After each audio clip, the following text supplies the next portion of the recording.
এই দেশের রাজধানীকে বলা হয় মসজিদের নগরী। এই দেশের কোন প্রধানমন্ত্রী বহির্বিশ্বে গেলে সারা পৃথিবীর দ্বিতীয় বৃহত্তম মুসলিম দেশ বলে গর্ব ধারণ করেন। এদেশের সংবিধানে লেখা আছে বিসমিল্লাহির রহমানির রহিম। ধর্ম নিরপেক্ষতা মুছে ফেলে সর্বশক্তিমান আল্লাহর উপরে পূর্ণ আস্থা স্থাপনকে সবকিছুর মূল ভিত্তি বলে সংবিধানে উল্লেখ করা হলো।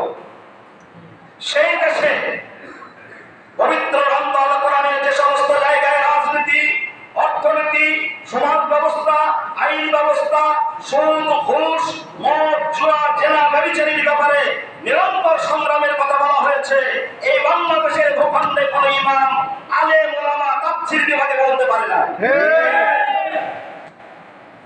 এই বাংলাদেশ সারা পৃথিবীর দ্বিতীয় বৃহত্তম মুসলিম দেশ।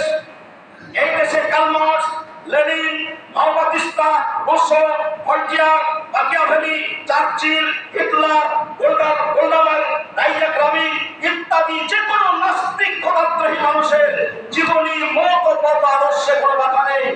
একটি মানুষের জীবনী আদর্শ আলোচনা বাস্তবায়ন করা যাবে না, সেটা হলো বিশ্বনবী হযরত মুহাম্মদুর রাসূলুল্লাহ সাল্লাল্লাহু আলাইহি ওয়াসাল্লামের। এটা কি মেনে নেওয়া যায়? না। মেনে নিলে কি ঈমান থাকে? না। বিবেকের কাছে প্রশ্ন, এই বাংলাদেশ সারা পৃথিবীর দ্বিতীয় বৃহত্তম মুসলিম দেশ, অথচ এদেশের সংবিধান থেকে ইসলাম ধর্ম তুলে দেওয়া, ইসলাল্লাহ উঠিয়ে দেওয়া, এদেশের রাস্তার মোড়ে মোড়ে মূর্তি তৈরি করে দেশটাকে ভৌগোলিক দেশে পরিণত করার চক্রান্ত হয়েছে। এদেশে শিকা চিরন্তরের নামে অগ্নি পূজার প্রচলন হয়েছে।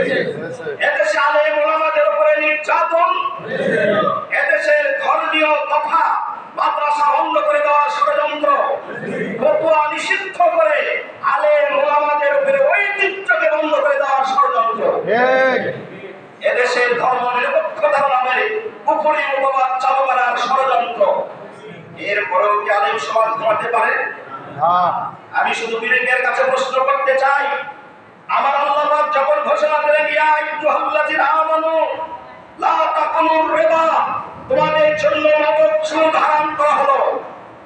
আল্লাহ যখন ঘোষণা দিলেন ইয়া আইয়ুহাল্লাযীনা আমানু ইন্নামাল খামর ওয়াল মাইসির ওয়াল আনসাব ওয়াল আজলাম রিজসুম মিন আমালিশ শাইতান, আমি তোমাদের জন্য মাদকদ্রব্য, জুয়া, লটারি, ভাগ্য নির্ণয় হারাম করে দিলাম। 40 বছর ধরে ইমামতি করেছি, মসজিদ থেকে বাড়িয়ে রাস্তার বাম দিক দিয়ে গিয়েছি, বিবেকে কোনো হিট হয় নাই।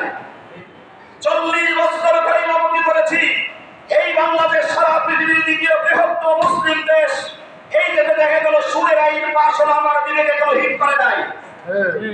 সারা পৃথিবীর দ্বিতীয় বৃহত্তম মুসলিম দেশ। এই দেশে দেখা যায় মদের আইন পাশ হলো, জুয়া লটারির আইন পাশ হলো। 40 বছর ধরে ইমামতি করে আমার আত্মসমায় কোনদিন ধরা পড়েনি। আল্লাহর কসম, এই ইমামতি আল্লাহর দরবারে কবুল হবে না। মানব সৃষ্টির উদ্দেশ্যে আল্লাহ বলেছিলেন, আমি এই মানুষকে পঙ্গু করে তৈরি করব না, আমি তাদেরকে তৈরি করব, একটা বলিষ্ঠ কণ্ঠ দেব, তীক্ষ্ণ প্রেম দিব, শক্তিশালী বাহু দিব।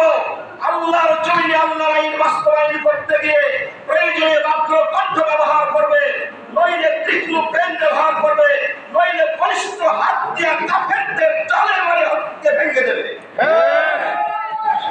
ভাইরা, আমি আপনাদের বিবেকের কাছে হিট করতে চাই, এই দেশ 15 বছর 17 বছর বয়সে বিশ্বনবী নীতিমালা প্রণয়ন করেছিলেন।